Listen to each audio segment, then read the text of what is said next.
A very good morning to everybody. We'll be getting started on today's stroll shortly. Just started a little earlier today because I wanted to make sure that the connection was okay. I'm in a bit of a hollow here at Mount Stewart, which is, we get about one or two bars of 4G here, so this is the worst area for signal. So it looks like it's streaming okay. Got quite a few people joining. So check on in if you're a regular to this live stream. Let us know you're here. Good to know who's watching. So my name's Ranger Toby, and I've jerry-rigged a microphone today because it's such a mad windy day that we basically I've used an eye patch from our first aid kit to wrap around a headset, and it seems to be working. I tested it before, so hopefully there's not too much wind noise coming through. And I'm in an area of the estate today which I doubt anyone has ever been to unless you work here. This is the Northmoor Rough, and just for orientation, some people might recognise that building there. That's the laundry, and the gardens are right over the hill over there, and the farm and the wall gardens are just over there. So, good morning everybody who's joining. Just seeing everyone checking in. It's great to see you all. Morning Leslie, morning Alison. Hi Celia from North Carolina, USA. Jenny, good morning. Hannah, good morning. Mavis, good morning. It is a beautiful day, definitely. Andrew, good morning. Marlene, good morning. Simon, good morning. Gwen, good morning. And Violet, good morning. Gillian, good morning. We've got lots of people joining us today. That's great. Ricky, good morning. So, today's theme, it's not the only thing. You can ask questions, of course, and I do welcome lots of questions. And I'll probably be asking for lots of questions as I leave each site today, because we've got quite a bit of walking to do between the walks. So you can see how windy it is. Hopefully that's not too bad from the microphone.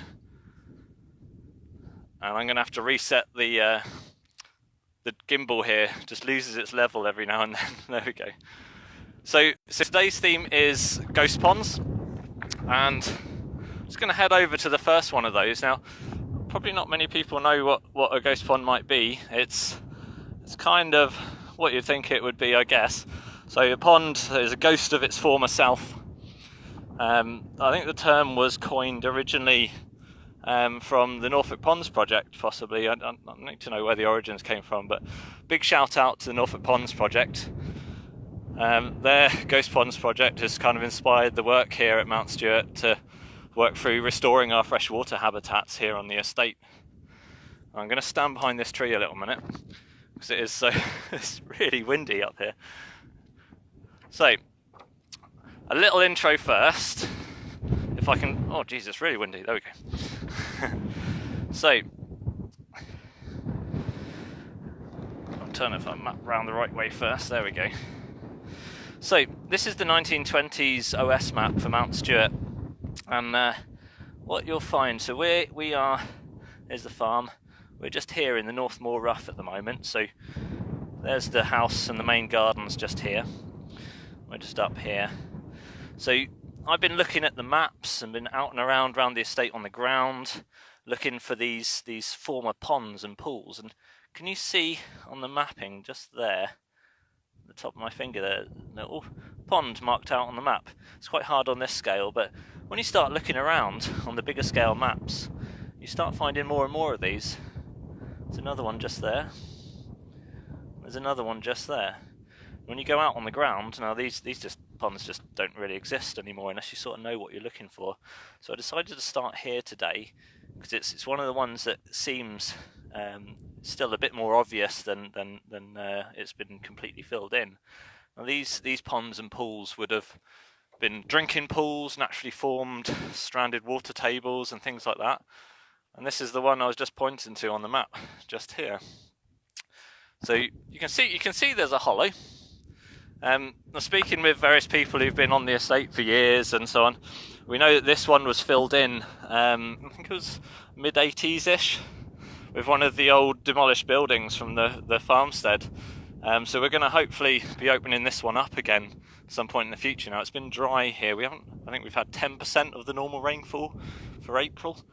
I was looking at the statistics, and this whole area here, you can see, I mean, it's totally dry already. You know, it did hold a little bit of water, even though it has been filled in. And there were frogs and tadpoles in here still, but you can see that, you know, when we get a little bit of dry weather like this, it dries up so quickly because it's not quite as deep as it used to be. You can see all the rough ground over here where there's rubble, bricks and all sorts of things that have been filled in over the years. Now, it's not always them being filled in by sort of man that sort of closes up these pools. They do also get sort of naturally vegetated over. So once you start getting trees growing around these, the leaf litter gradually builds up and silts up the pools, and they get very dark and dank and lots of sort of eutrophic conditions, which means sort of a high organic matter, lack of oxygen, and you get anaerobic decomposition, which makes the water quite stagnant. But here you can see this was all one big pond here. You can just pick out the bits of rubble and everywhere. So it's quite a big one that we've got to restore at some point in the future. You can see the laundry over there in the distance. But I mean, this is one of those cracking ones here that I'm really looking forward to doing in the future. It's near enough slap bang in the middle of the estate, and it will be an important corridor to other freshwater habitats. So there's actually just over the brow here, there's a spring just there, which is the start of the stream that runs all the way down here and through the gardens into the lake. So it actually feeds the lake, and then obviously out into Strangford Loch. And that, looking again at the maps, that was a calonised stream. So it was sort of a walled stream with a certain amount of standing water, almost like a mini canal. So that's going to be an interesting one to restore at some point in the future too. So good morning everyone who's joining. The sun is so bright today and the wind is so windy. I do hope that the audio is coming through with my makeshift eye patch wind buffle on the microphone here. I'm just going to head over across the fields here, so hopefully get out the wind just on the shelter of Castlereagh Oakwood here, and I'll be able to see your questions on the screen. This gimbal keeps losing its level, which is a bit annoying, but hopefully that's not too bad. It beats me walking around with a big shaky camera hand.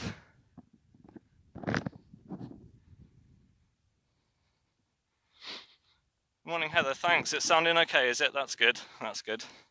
Just getting into a bit of wind shelter here now, actually. That's a bit better. It's mad how windy it is today. You wouldn't think it from the way the wind looks out here. There we are. Brilliant, thanks Sarah. Perfect audio, that's good. So I might have to turn the camera around in a minute just to show you. It kind of looked like a cut rate Tom Cruise in Top Gun here at the moment with the headset and the aviators on and the old eye patch microphone. There we go. Okay, right, so we're in a bit of shelter now. I can actually hear myself speak like anything else. So yeah, we just came from the Northmoor Rough, the laundry building just over there. So this is, I'm gonna have to put that on the ground. So again, this is where are we? This area here. So today we're going to pass through the Northmoor right field here. Castlereagh Oakwood's behind me at the moment. We're going to pass on through into the South Moor. Have a quick look at this pool or ghost pond here, which is almost completely non-existent. We might go to Burby's pond first. This is a pond that we restored this winter. Some people might have seen it in our clips earlier on in the last few weeks, and then we'll probably go on to the orchard fields and just sort of finish up around this ghost pond here, because next week's live stream will be over in Moatwood here at the Mott, looking at those bits and bobs. But I say, do ask your questions between my walks, and I'll have a flick through the comments here just to see anything's on the table, I guess. Happy to chat about what's going on. We've got a bit of farming talk to do at the moment as well. But you can get an idea of the scale of the estate here, and most people are familiar with just the gardens area here. And this is all my patch out here that myself and the rest of the team look after with a fantastic team of volunteers, and some of them are on watching today, so thanks for your help in doing what we've been doing here. Could not do what we do without volunteers, and right now it's down to just myself and the other ranger George holding the fort here during the current circumstances. 2 gardeners, 2 rangers, so we're down to 15 staff from what would normally be about 50 operating here at Mount Stewart, and of course over 400 volunteers help us do what we do here at Mount Stewart, and of course they're all stuck at home unfortunately as well. So everything's sort of ground to a halt to a point. We keep our essential work obviously going, all our compliance and our health and safety and all that sort of thing. I'm able to still get out and do our invasive species treatment. If we were missing any of that, then we would probably, well, we would lose 5 to 10 years worth of work if we didn't stay on top of that. So I had some clips out earlier on in the week just talking about invasive species as well. So if anyone's on Twitter, if you look up at NT Ranger Toby, and you'll see there's various threads about sort of the invasive species, plant treatments, and this, that, and the other dotted through there. And feel free to ask comments on that as well. Jenny asks, are there any ducks on the ghost ponds? There are on the ones that we've restored. So we might even see them actually as we head round to Burpee's ground here today.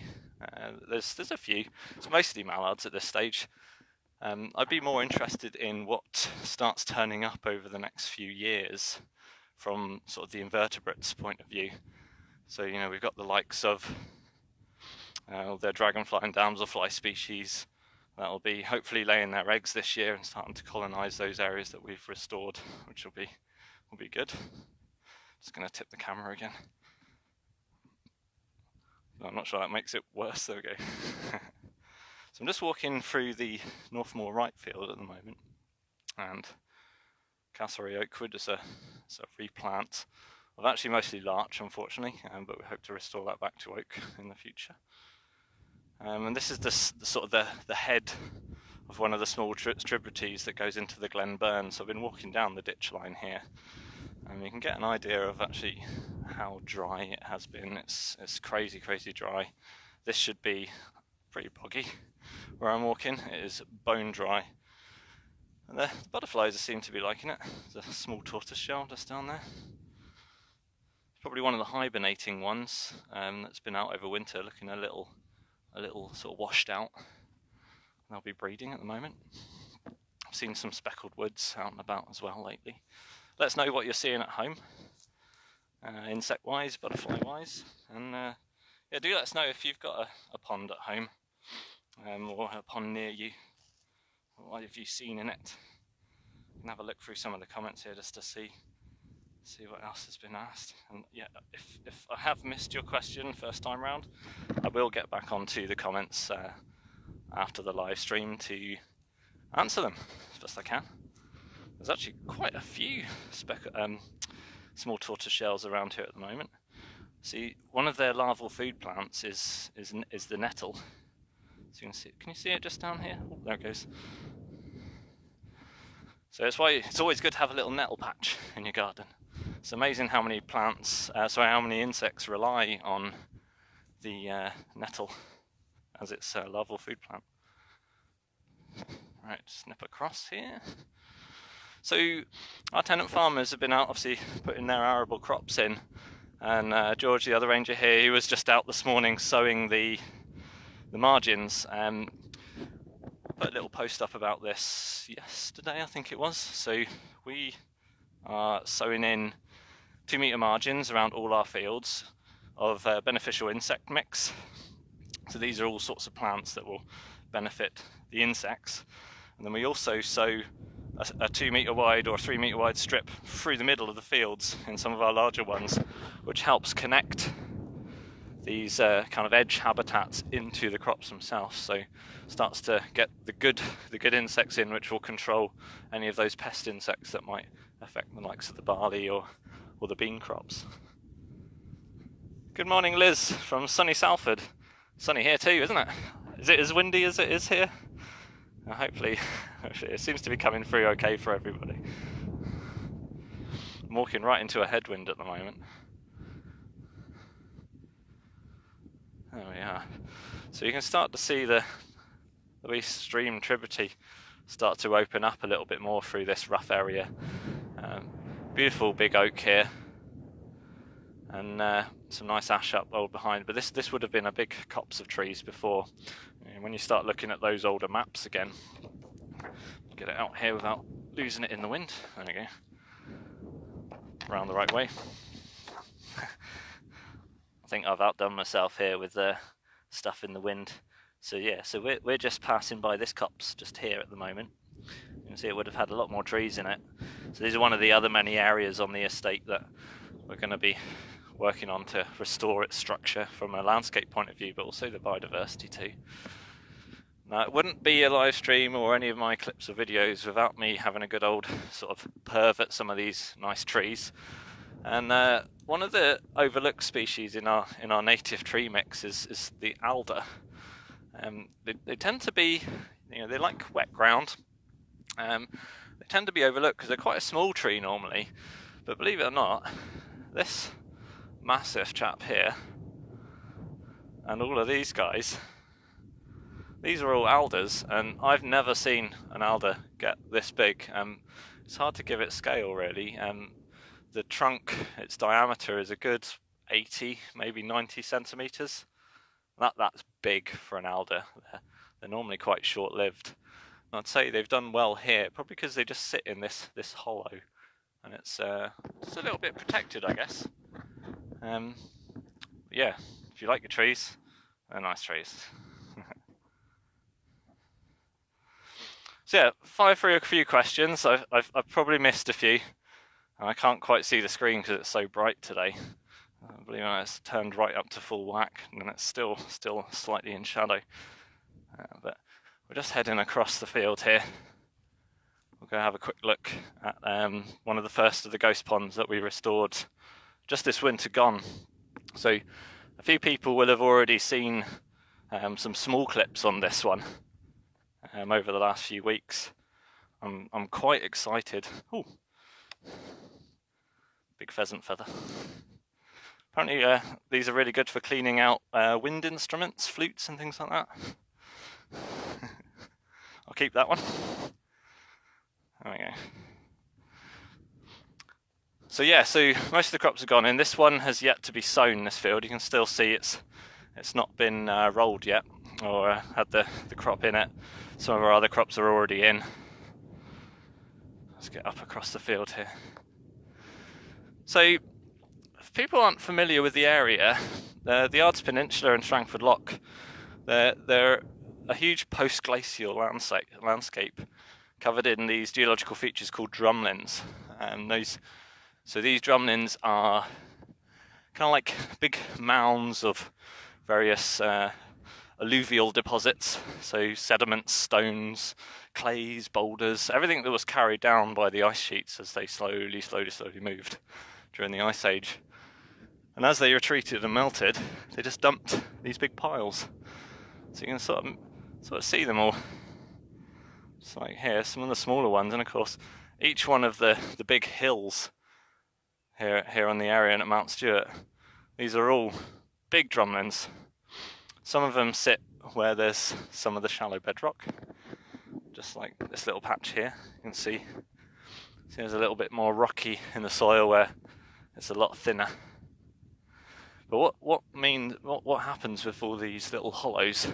So you have the peaks, and then you have the hollows, and you get these little stranded water tables. And this is what makes one of the many sort of really nice sort of semi-marsh or ethereal ponds. So these are seasonal ponds that only exist for a short period of time. Now, this is kind of what this pool is here. So we called this Burby's Pool. It's an extension of the kind of these scrape habitats. So it's a very shallow pool, only about a metre deep at its kind of full depth.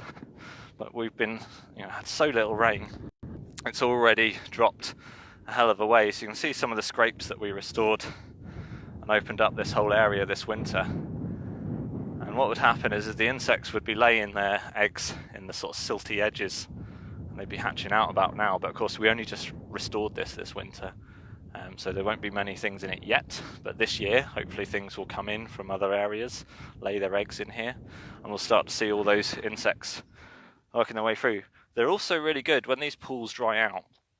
They're really good for looking in the silt for footprints or various things.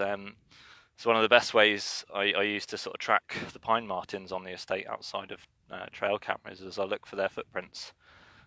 No pine marten footprints here, only various birds. Looks like some mallard ducks and their webbed feet, but you also get the herons coming all the way down the Glenburn here, fishing away, and there's a big heronry over on Patterson's Hill, which is just behind the glen over there.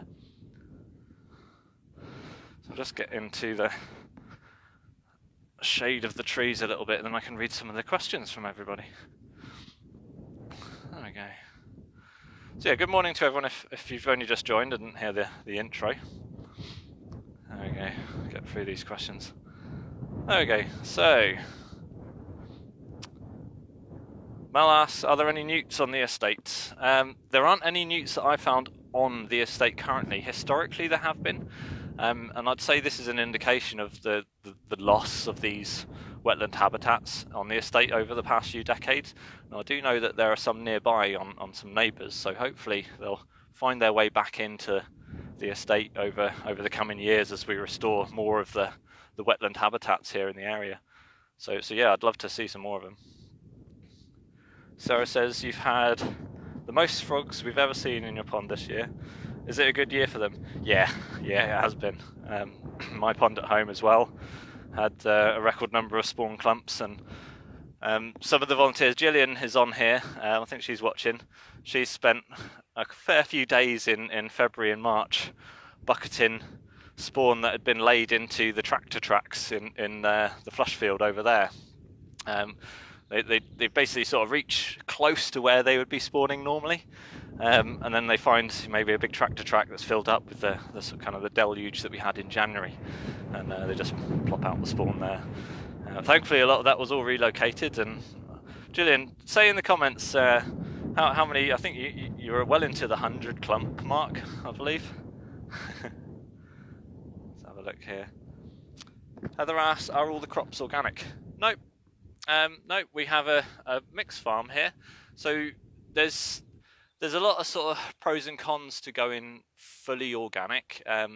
It takes, I think it's 7 years to attain full organic status from the Soil Association, and there's not a huge difference between how we farm the land here and organic status. The difference being that we still use some granular fertilisers here, but we're starting to lower our nutrient inputs into the fields, mainly for a number of reasons. One, if we can get the soil structure and the vegetation right in the pastures, we don't need it. Also, it reduces the amount of diffuse pollution running into watercourses like this and the Glenburn here as well. So one of the biggest problems in Northern Ireland is ammonia and nitrate issues in watercourses and in the air. If anybody's interested in sort of delving into that a little more, if you search ammonia Northern Ireland, there's a whole sort of section on the detailing some of the challenges around that and solutions through the Northern Ireland Environment Agency's portals there. There we are. Jane says, we'll miss the flower medal this year. Well, if this carries on beyond its reaching its peak, I'll make sure that I'll take a walk over there. The cattle have just come off. So this is Ploughman's Meadow. It's one of the meadows that we decided to completely start from scratch on, with an outright just seeding it right from scratch, whereas the likes of the South Moor here, we changed our grazing regimes and lowering the nitrogen inputs there so it actually comes across into a good meadow, sort of species-rich meadow over time. So it's the long way of doing it, but I would always say it's the right way of doing it, because all the seeds are dormant in the soil here. They're just waiting for the right condition. Whereas over on Ploughman's Hill, because it's been in arable usage for so long, pretty much any seed stock that might still be there, they'll be long gone, just having been sort of constantly ploughed over the years. So yeah, that was the decision we made, to restart that one right from scratch. Becky says, discuss the benefits of horseflies. They're negatives, aka infected bites, and well, like most insects, they all have their place. I know some people get pretty harsh sort of reactions to horsefly bites. So they come out. What do they get called? I know them as clegs. They come out around sort of June, whenever it's quite humid, and yeah, they really do take a nasty bite out of you. And yeah, they can pretty. I'm just thinking of all of our volunteer team one year when we were doing some of the work in the woodlands. I think it was actually even here, and the horseflies were particularly bad that year, and we all got eaten alive. I swear. Maybe that's what you're remembering, is it, Becky? One of those days. Do you get many pine martens at Mount Stewart? Violet asks. We've definitely got a single, possibly two, that are now resident here at Mount Stewart. They're a recovering population, and well, we'd like to see more. You know, they're a really important sort of predator within the whole sort of ecosystem. They're omnivores. They eat kind of anything and everything almost. So this time of year, they might take a few birds' eggs. They'll be scavenging around. They might grab the likes of wood pigeons sitting on their nests. They'll be eating fungi, any nuts and stuff that's still around. And then obviously into summer, I have to climb over the gate here. In summer, they will be taking sort of early berries, and in autumn and winter, they'll be eating seeds and berries as well. But yeah, I'd definitely like to see some more here. Okay, Gillian's got newts in her garden's pond. Andrew says, will the restoration of the ghost ponds help combat climate change? It's an interesting question. I suppose it's one of those indirect things at the end of the day. You know, when all these ecosystems are working together properly, then you know, you have this proper carbon capture and carbon cycle. But what we're obviously really being challenged with, it's not so much climate change from an overall warming, it's this extreme weather that we're getting. So right now is a prime example of that. So it's been 5 weeks now and we've had no rain. It's April. You know, April showers, I haven't had a single one, and that's going to really impact our food, our farming, and all of these insects that they should all be hatching out in all these wet pasture habitats right now, and they'll be feeding all the birds, but of course they're not. So the more we can restore the wetland habitats and keep them sort of working better, you know, alongside all the challenges that are out there, then yeah, that'll directly benefit sort of the wider ecosystem. I suppose that's in a roundabout way. Does that answer your question, Andrew? Hopefully, yeah. Just getting through these questions. I know there's a big backlog of ones here. Good morning from Calera in Spain. It's raining really hard. Oh, can we have some, please? There's a prime example of you know, these shifting and changing weather patterns. You know, we're getting very intense rainfall in a very short space of time in places that perhaps wouldn't get it. And yeah, here we are with, you know, sub-Mediterranean weather at the moment, and has been that way for 5 weeks. Oh, Gillian says there's newts in the MS garden pods. There were. I don't think anybody's recorded any for a couple of years, unless you've seen them more recently. I'd like to know that, Gillian, if there have been. Yeah. Barbara asks, have there seen many swallows about? Yes, they've started to arrive over. I've seen quite a few about in general, but the ones that are resident here have just started to arrive. There's a one that's sat on the cable going into our base at the farm most mornings when I arrive. It'll be one of the resident ones. We have a big population of swallows that use the farm buildings up here. And of course, regular visitors will see them down at our visitor reception in the courtyard, just outside the ice cream sales booth. They love nesting in there as well. Do have a couple of house martin nests on some of the other tenant cottages on the estate.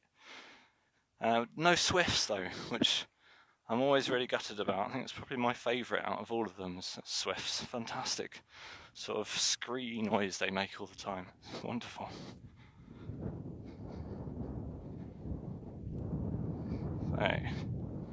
Becky asks again, it was the area between the Gamekeeper's Lodge and Squirrel Hide. Oh, there we go, yes.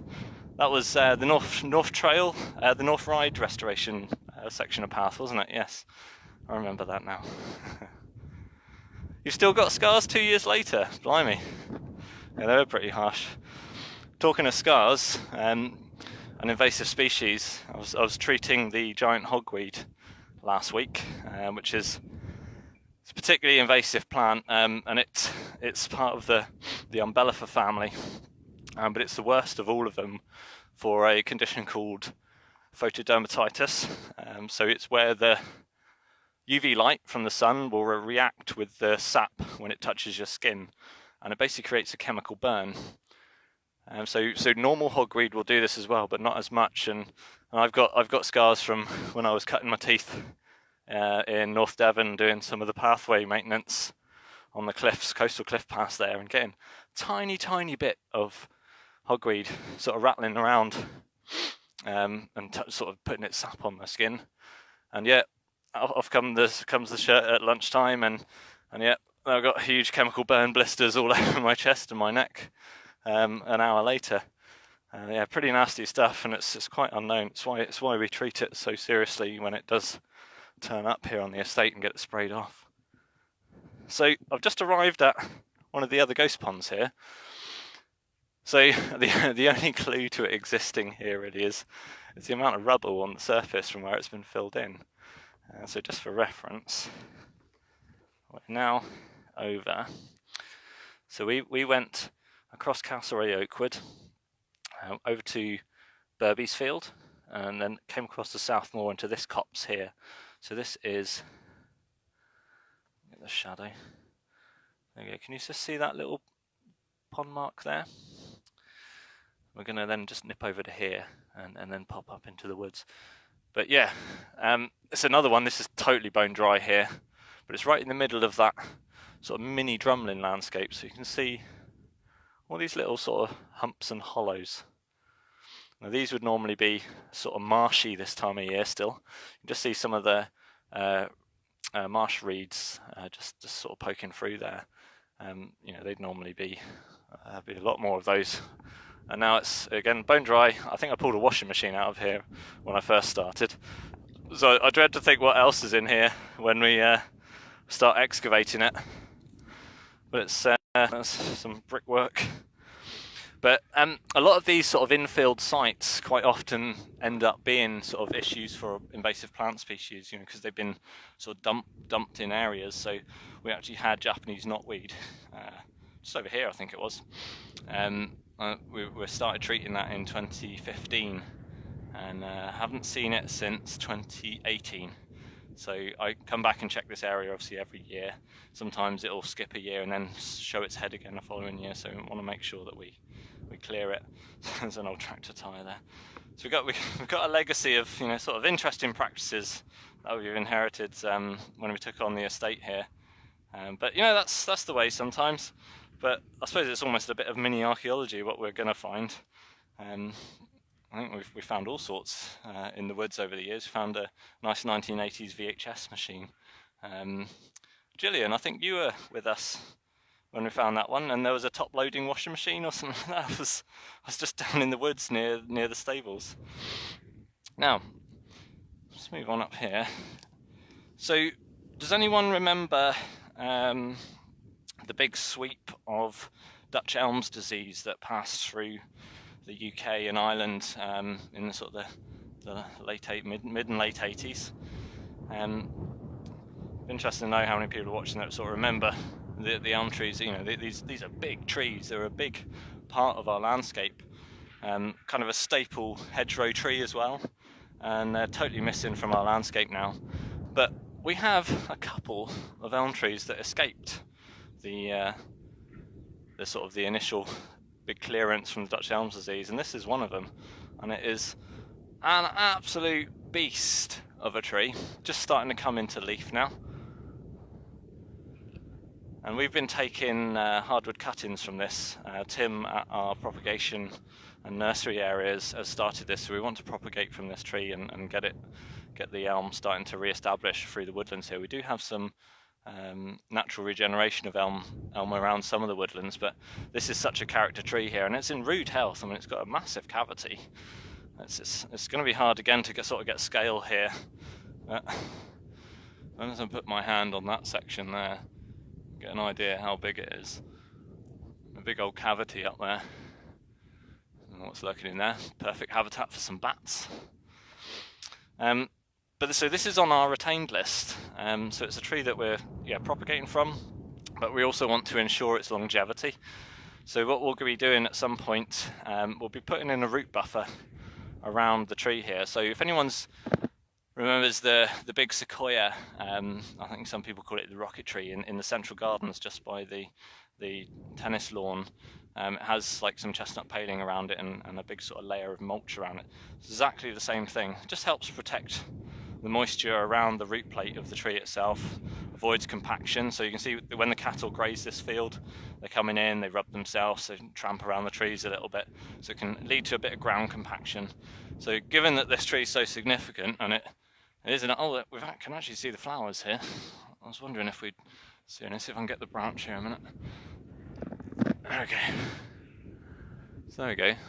Let's get it, focus. There we are. So that's the elm flowers just flowering there now.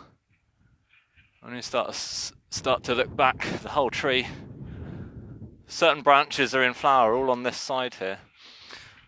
Yeah, so protecting this particular tree, because it's so significant, is going to be quite important. So I want to get that root plate buffer in soon. So we'll just move on. Some nice old ash here as well. You can see how old this copse of trees are. Most of these, certainly the likes of this ash and the elm, they're probably about 150 to 200 years old. Absolute beasts of trees. So let's move over to the orchard fields here. So just pick up the questions. Okay. So Adele asks, how are the grazing cattle treated as they are dosed with a lot of nasties to deal with parasites, but this goes through the cattle in the soil? So yeah, I think you're probably referring to kind of perhaps the overuse of antibiotics in dairy and beef farming. The whole farm sector are doing really well at getting that down, moving towards a treatment if needed rather than just a blanket approach to that. So our tenant farmers here, they only treat when needed. I was mentioning about the beneficial plants and for their insect strips that are going in around some of our fields. We're also doing that in our pastures as well. So if you have a look up about herbal lays, it's Leys. It's basically seeding up pasture with a certain mix of plants that they have natural antibiotic properties to them, so they can basically sort of deliver a bit more of a sort of resistance and helps the cattle cope more naturally with all those trace elements and things that when they're eating the pasture, and it'll shift things like liver fluke and other issues that perhaps we've normally been historically treating with antibiotics. So Patricia says, my first spring living in Northern Ireland. Shocking not to see a drop of rain. So you're normally in Canada, is that right? Friends are very jealous, but they forget the repercussions for the crops. Yes. So the likes of the barley that's gone in here on Bell's Bank and over there on Bean Hill, it's up, it's germinated, and it germinated last week.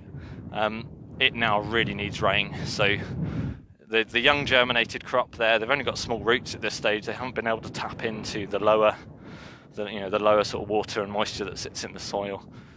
So yeah, could do with a bit of rain, and this week is going to really test them. Looking at the forecasts, it doesn't seem like we're going to get any rain until early next week at the earliest. So yeah, big challenge, and it sort of slows down the growth, and if it goes on too far, then your germinated crop will fail. You end up having to reseed, and reseeding in May, it leaves a very, very small margin to allow your crop to mature before it's before winter comes, basically. So hopefully things will be okay. Some areas have gotten a bit of rain in the south of England and South Wales, but Northern Ireland and Southern Ireland have had very little rain and could do with it at this stage, definitely. Camera's gone a bit funny. There we go. Martin asks, where are you now and how far away from the restored rose garden? So that farm building I was talking about, the farm complex over there, that's where the walled gardens are. So the rose garden is just there, sort of about. So Bean Hill, and these trees you can see here, that's the top side of the garden. So the White Stag meadow is just over there, and then the dairy and the rose garden are sort of about here, and then our farm and the walled gardens behind it. And anyone who watched, I think was it last week's live stream? No, it was the live stream before, wasn't it? We finished up just in Moatwood behind me, and we were talking about the orchard field and some of the old sort of buildings around the estate. This is one of them, and we've got a building study going on at the moment, which is sort of tracing the history and use of places like this. I haven't seen the full study yet. I know our project manager's coordinating all of that, and it's looking really good. Starting to really understand the estate now, sort of 4 years in. It's been very much a learning process, and it's the same with the likes of the ghost pond. So we've just arrived at another one here. This one's probably a bit more defined in terms of how you can see it. You can see the raised bedrock with the shelter belt oaks, that edge, what was the orchard field here. Would have been a tree nursery and orchard. And you can still see it sits damp enough. See a lot of the reeds there, and it's almost kind of bunded by the big oak. The big hawthorn bank just up here. And these hawthorn banks are really quite important because they represent a really still a little wet here. So you can see it's still a little moist, but again, this should have a bit of water in it. So another one to excavate. Yeah, so these hawthorn banks here, really important habitats for a lot of those solitary mining bee species. And so I've just started seeing them coming out now, so we'll have a look along the bank before we finish up for the day. See if we can see any of them coming out. I'll probably see them a bit further up, just on some of the sunny sections. So I'll have a look through some of your questions in the meantime. And Agnes asks, how long does it take to eradicate hogweed? So giant hogweed, you can usually get 100% kill on the living plants straight away. The challenge with hogweed is it's the seed stock that lies in the ground. So every time the soil is slightly disturbed, you end up getting a fresh load of it starting to sprout. Oh, there we go. I've just seen one of the little drone flies there. See that one there? So it's a bee mimic. It's not actually a bee, it's a fly. So I had a few clips going out talking about this. Easy way to tell the difference is a bee has 4 wings, flies have 2 wings.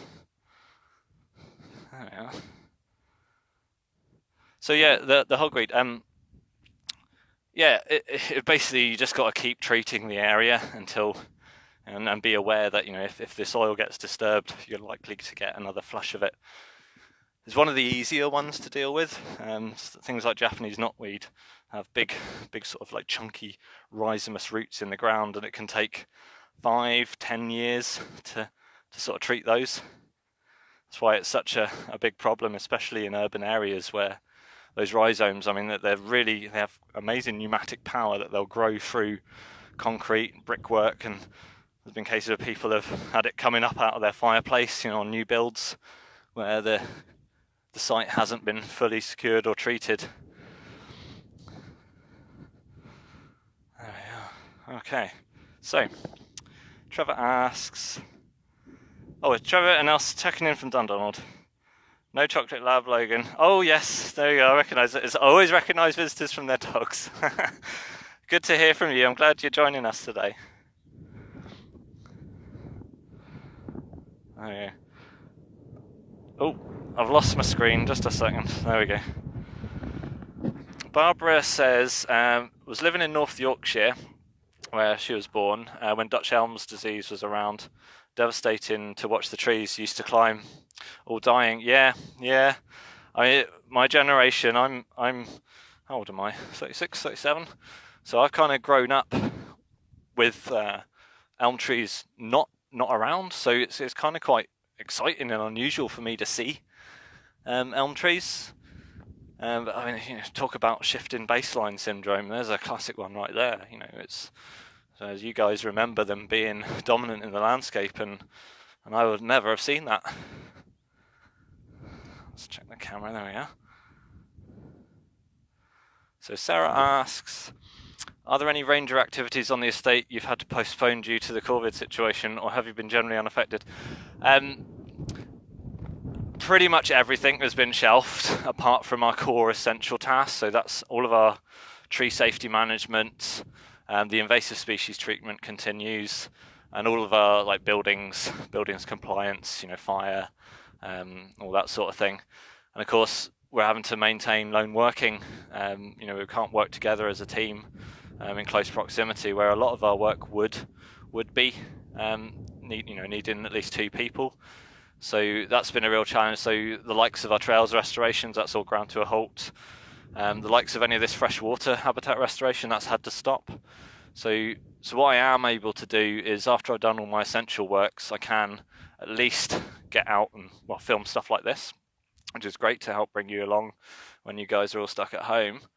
But also able to get out and do some of our surveying and monitoring. So part of the ranger role is making sure that we have data that informs our choices around what we do and why we do it. So we need to understand what's there and how our activity is impacting on what's here. So a prime example of that is the big data sets like the UK butterfly monitoring scheme. And although they've been put on hiatus, we can still gather local data within the areas where we're maintaining the relevant protocol for the current COVID situation. COVID, I keep saying COVID. COVIDs are the crow family. So yeah, the COVID situation. So yeah, it's affected every aspect of what we do as an organisation, and of course, our main funding mechanism for what we do is our members and our membership. So everyone who's a member, thank you so much for your support. We could not do what we do without our members, and of course our finances have been significantly impacted by the fact that we don't have any food and beverage or retail supplementing that income at the moment, and of course everything else that goes on. So yeah, it's a really tough time. That's why many of our staff have been furloughed. Thankfully, the government scheme, we're eligible for that, but work still has to continue. The hay still needs to be made, proverbially, and all these buildings and the land and everything that we look after, it still costs money to do, and that's made possible by our membership. So thank you so much for being members, and if you perhaps haven't renewed yet, hopefully you can. It'd be great to have everyone back as members. Of course, I know some people are in sort of more difficult financial situation. That's understandable. So I'm just down here on this bank. So I was looking for these solitary mining bees again. So can you see there's lots of little holes here? So they are about, and they are active. I've been looking as I've been walking along here, just trying to see if I can find some active ones. It's still a bit early for these guys. I know the red mason bees are really busy on the stonework of the main house area, but we'll just have a look down. I know there's a really nice sunny patch just over here which always has plenty on them. So we'll just check comments. There we go. And okay, Terry says, first one I've watched, going to watch the others now, so informative. Well, I'm glad it's my ramblings are either plugging a gap or certainly informing. It's good to be able to sort of talk through these things. So I'm kind of out here on my own most of the time, and it's very strange for me as a ranger, and when the bulk of my role is about connecting people with the outdoors and nature and the habitats around them, as well as actually looking after them. So yeah, I'm so glad that I can do this and bring you guys with us. So I'll just get up to this bank here, probably finish up just over looking at this bank here today. We've got the lovely gorses in full bloom. Well, certainly if we don't see any in their burrows, we'll have a look around the gorse flowers. They're bound to be on there. So if you've got any more questions, now's the time to answer them and ask them, and I'll have a look through them before I finish up the live stream. And yes, apologies if I haven't answered any of your questions in there. I might have missed them just with the sun glaring on the screen, and I'll be back on over lunch to type any answers as best I can. And we're still looking for ideas around what you'd like from these live streams. You know, I've been sort of populating them with my rambles as best as possible. We've got some gardens content coming up this week. It's mostly going to be pre-record, mainly because the signal is atrocious actually in the gardens themselves. One-handed climb over the barbed wire fence. Oh, I'm okay. There we go. So yeah, let us know anything you'd like us to focus on. So next week's live stream is actually in here from Moatwood, and we're going to look at the motte and managing this archaeological site for biodiversity, and probably take a little wander perhaps on the east screen as well. So I'm just looking through this stone bank wall. So again, these sort of south-facing rock banks are fantastic habitat for these little burrowing bee species. And like most animals, they never perform when you need them to. I'm not seeing any.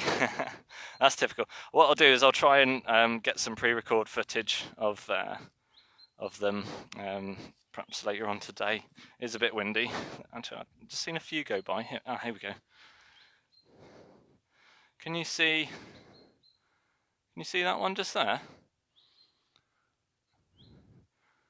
So these guys are little.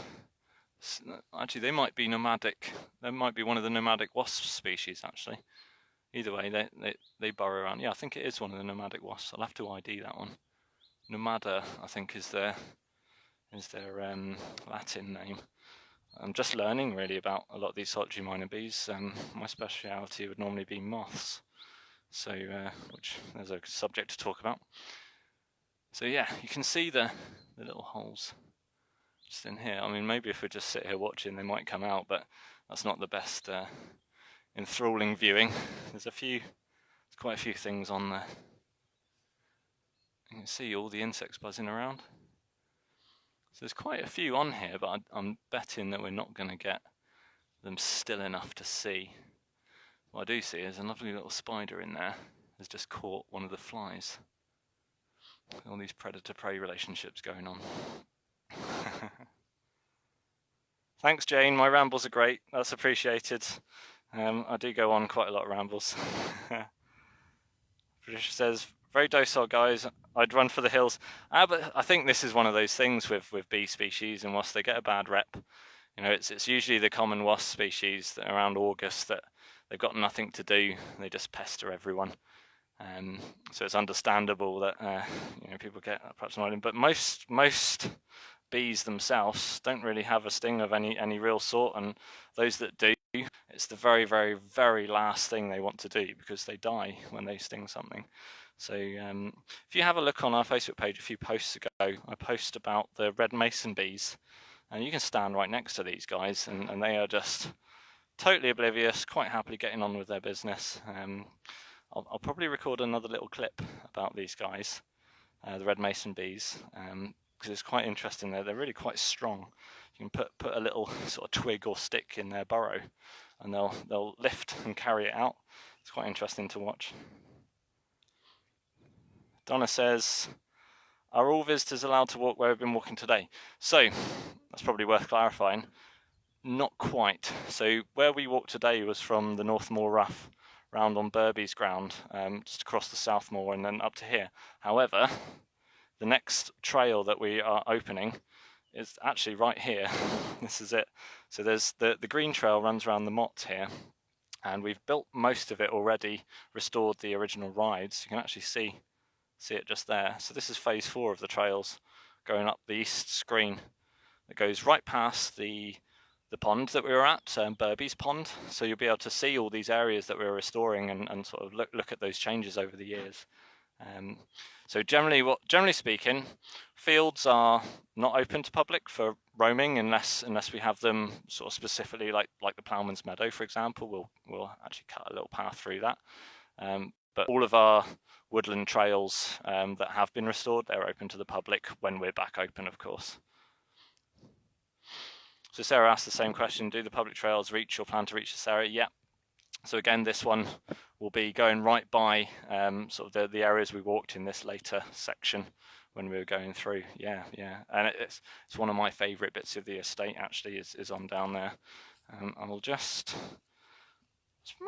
tell you what, a couple more minutes and we'll finish it up just down at the little culvert down here. Because it's a nice little bit of additional restored freshwater habitat that I didn't think we'd get time to go and look at, but as soon as everyone's asking about the trail route, well, this is where it's going. So it joins in, so it's an old cart track. You can actually see it, so you've got the bank, the little cart track here. Joins up from a little viewing area at the edge of the green trail, and the mott is just in there. So it'll join up and just pass down here. I'm hoping this signal's coming through all right. I know there's a few just down here, but this should be okay. I'm hoping. Still says I've got 1 bar. Ooh, might be getting a bit of bad signal up here, but we'll see if we'll finish up just at the bridge. There we go. So this section is a really nice bit of wet woodland through here. So we had to restore the kind of the causeway path that passes through here. Lovely young elder. Yeah, wet woodland here. And we've basically opened up a few of the sort of the pools here and there. You can see how low the water's got. Normally they would sit full this time.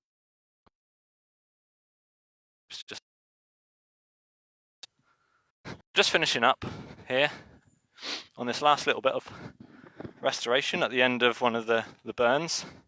So this was a sequence, I've got a few little videos on this.